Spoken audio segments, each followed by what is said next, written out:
Magandang buhay mga clubbers. Ready na po yung tatlong itlog mga clubbers para sa aming ruta. Puntang Katilan mga clubbers. Putol din. Good morning. Good morning. Magandang buhay. Good morning. Magandang buhay. Okay. Para sa aming ruta. God bless.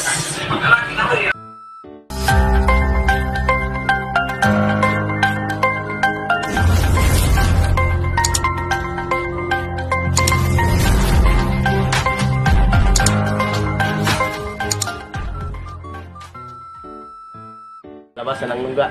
O, lungga, labas. Lungga. Silaw.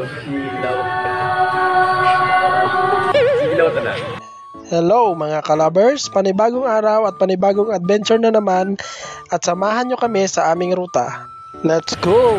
Yan na. Right mga kalabers ha. Pantay na kami ng aming masakyan papuntang port. Ano man eh? Port Tagban, Katiklan, Malayacan, Boracay, Philippines. Yan, nakasakay na yung mga gwapong mga clubbers na retide. Punta kaming port. Tagban Port. With gwapong driver. Pwede ba ilayo mo sa akin to? Ayoko makita ito. Maita ulo ko. Ang mabait. Yung ibang driver, hindi mabait. At ayun na nga mga kalabers, nasakay na kami ng e-trike papuntang Cagban Park, pabalik ng Katiklan. Sa mga hindi po nakakaalam, kami po ay nagtatrabaho sa isang kumpanyang nagsusupply ng iba't ibang klase ng alak sa iba't ibang klase ng lugar dito sa Aklan. At ngayon, ang aming ruta ay Katiklan to Buruanga. Dito sa klase ng aming trabaho, dapat ay matibay ang iyong sikmura pagdating sa biyahe. Dapat mentally at physically fit at prepared talaga ang katawan mo. Sa madaling salita ay dapat katulad ka namin, batak.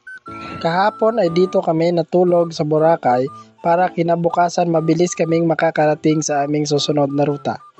Masaya kami sa aming trabaho, hindi dahil alak ang dala namin kundi dahil sa mga masasayang karanasan namin sa trabaho na ito.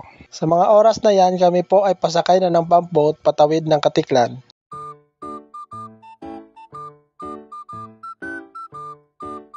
At fast forward mga kalabers, nakarating na kami sa aming first customer. First mid-call.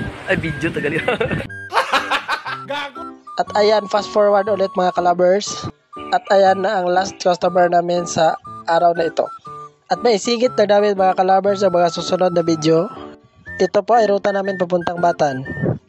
Ito po mga kalabers ay ilan lang sa mga magagandang tanawin sa daan dito sa Aklan.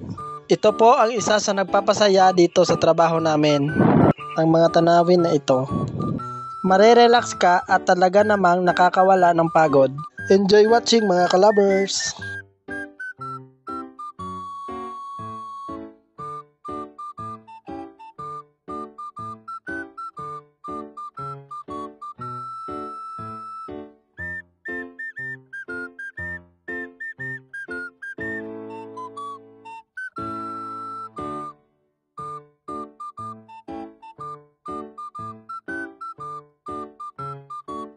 Pas. Lumpat yun?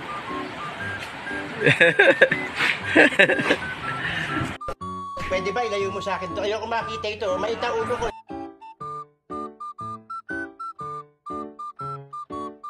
At yun lamang for today's video mga kalabers. See you on our next vlog. God bless.